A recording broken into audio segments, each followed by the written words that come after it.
Hey guys, welcome back to the channel. My name is Leigh Fuge, and in this video today, we're going to take a look at the Jackson Adrian Smith SDX.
So if you guys have been watching the channel, you may have seen this guitar crop up in a bunch of other videos. This is actually one of my personal guitars. So this isn't here on loan from Jackson. This isn't a sponsored video or anything. This is actually something I bought myself with my own money at the start, or sort of the start of summer 2020. I can't remember the exact time I bought it, but it was around sort of late May, early June. But nonetheless, it is my guitar and I love this guitar.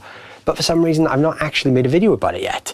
It's appeared in a bunch of videos on this channel for different demos and whatnot, but I just haven't had the chance really to get on camera and talk about what this thing is and why I love it. So here it is. This is the Jackson Adrian Smith SDX. So even though this guitar is a Jackson, it doesn't really conform to the usual idea of what a Jackson guitar is. We tend to think of Jacksons as, you know, pointy headstock kind of shred machines. This is obviously very much a Strat with a Floyd Rose and a humbucker. It's very 80s. It's based on the one that Iron Maiden's Adrian Smith used in the 1980s. The original one, I believe, was stolen at some point towards the tail end of the 80s, and Jackson made him another version of this maybe about 15 to 20 years ago, and shortly after that it came out as a signature model. So this is available as both the SDX line, which I've got here, which is the affordable version, and there's also a USA custom shop version, which is sort of $2,000 plus. The SDX version retails at around about the £400 mark. You can sometimes find it for a little bit cheaper in sales and B stock, and it has been seen to go up to about $450. Again, depending on where you look, you can shop around for it. So even though this does sit in a lower price point, it's a great guitar, and it really surprised me how good it actually was. Now, I wanted one of these for a long time. I'm a big Iron Maiden fan, and Adrian Smith is one of my biggest influences as a player. So when I originally saw they were doing a signature line for him, I knew I had to own one at some point. This just happened to come up at the right point last year. It came up for the right price at the right time, and I pulled the trigger on it, and I'm glad I did. Based on the price point, I didn't fully know what to expect, but I did get a very nice surprise with how good this guitar actually is. Even though it sort of sits in that £350, £400 mark, it's a lot of guitar for the money. So this guitar is made in Indonesia. The body is made from poplar. It's not the heaviest Strat style body I've ever played, and it's also not the lightest. It's just a good kind of middle ground. Maple neck, maple fretboard. This neck actually has a compound radius, which is really cool for a guitar at this price point. So what that means is the radius at the nut is 12 inches and the radius at the 22nd fret is 16 inches. So the higher you climb on the fretboard, the flatter it gets, which makes it easier just to get those string bends high. You know, things like speedy runs makes it a little bit more easy to grip. So the maple fretboard is loaded with 22 jumbo frets. They're pretty chunky, and it's a pretty flat fretboard, so it's very fast. The neck profile is quite interesting. It feels pretty wide from string to string, but it's quite a sort of thin neck front to back. I do usually like a slightly thicker neck, but the sort of additional width on this kind of compensates for the thinness from the front to the back for me, so it still feels pretty comfortable in the hand. This neck is also, according to the Jackson website, graphite reinforced. I'm guessing there's some graphite reinforcement inside because there's nothing visible on the outside, so that would obviously aid in keeping the sort of neck nice and straight.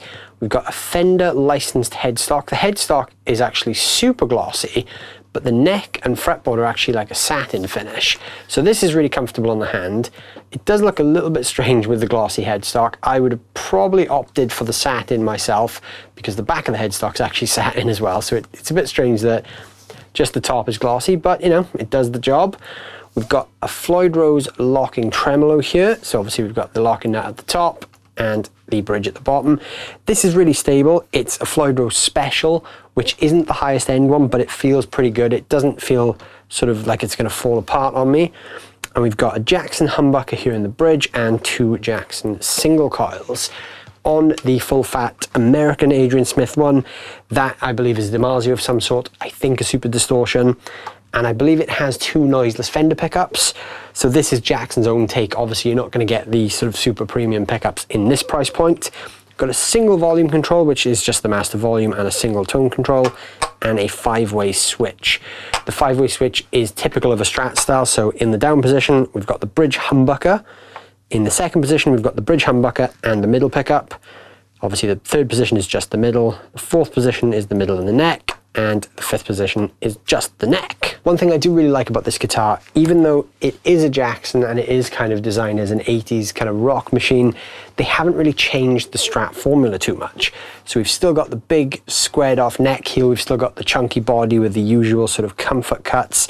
It is just a Strat, but it has that sort of slightly more robust feel. Like this would be great for a rock gig, whereas a regular Strat might not cut it. I also love the fact that this is not a fully floating Floyd. So while it is floating to some extent, like all Floyds are, it's not floating any more than a standard vintage style tremolo. So you can see there on the close-up camera, there's not actually a recess under the trem here. So that cavity that we associate with Floyd Roses isn't actually there. This is like a top mount Floyd. So that for me is a little bit easier. I actually prefer that over the ones that you can pull up really far. I've never been a big fan of pulling a Floyd up. And also it means if you do break a string live, the guitar is still going to go out of tune, but to me that kind of minimizes the damage a little more. So maybe if you're having a lucky day, you could probably get through the rest of the song, or at least the rest of the riff, before you need to switch guitars. So I'm going to plug this thing in now and we can take a listen to the way it sounds. So this guitar is going into the Blackstar Studio 10 6L6, which is behind me there, which is mic'd up with a Lewitt Audio LCT 440 condenser mic. I've also got a Surfy Bear spring reverb tank on top of the amp as well for the reverb you're hearing. And as we go along, I'm going to kick on a couple of different drive pedals. I've also got the J-Rocket Audio Lenny on right now, just acting as a clean boost, just to give the amp a little bit of a push and a bit of mid color.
So it's a very versatile guitar. As you can hear there, the humbucker gives just enough push to the amp to take you just over the edge of clean.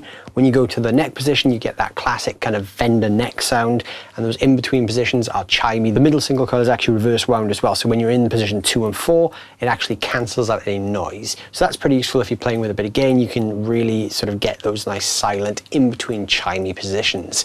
So now I'm going to kick on some gain. I'm going to use the Chevtone Messiah drive, which is just like a Marshall in a box style pedal. I've got the gain juiced a bit to get some of those classic Iron Maiden style heavy rock and 80s metal tones.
So it handles the gain pretty well.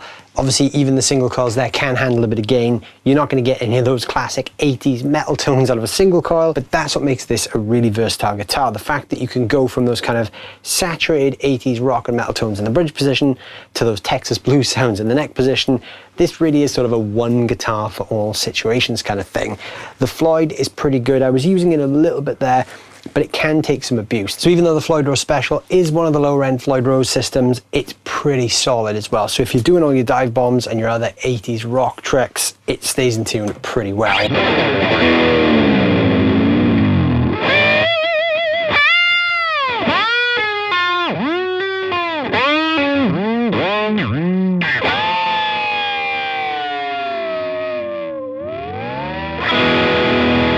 So there you go guys, there is the Jackson Adrian Smith SDX. What a great guitar for not a lot of money. If you're in the market for a really usable, playable, inspiring super strat style guitar, this is a great one. Like I said, it comes in at around the £350–400 mark in the UK. Very, very affordable, and you know, if there's anything you don't like on it, it's not a super expensive guitar, so it's very easy to mod. I am personally tempted to get one of the Damasio's that Adrian uses in his custom shop ones, just to see where it takes this guitar, but I do like the sound of the pickups that are in there. They're not the most exciting set of pickups. There's definitely much more sort of sparkly and open sounding pickups on the market, but you know, for what they are, they do sound pretty good, and they get you in that sort of ballpark for those classic Iron Maiden style tones. So let me know down below in the comments what you guys think of the sound of this guitar. I'd love to hear what you think. I'm surprised it's taken me this long to make a video about it actually, because you know, you've probably seen this in a bunch of other videos, so I thought it was about time I pulled it up and spoke about this thing so you guys could find out a bit more about it. So let me know what you think down below. I'd love to hear what you guys think. And while you're down there, don't forget to hit the like and hit the subscribe button, and I'll see you guys very soon. Thanks for watching.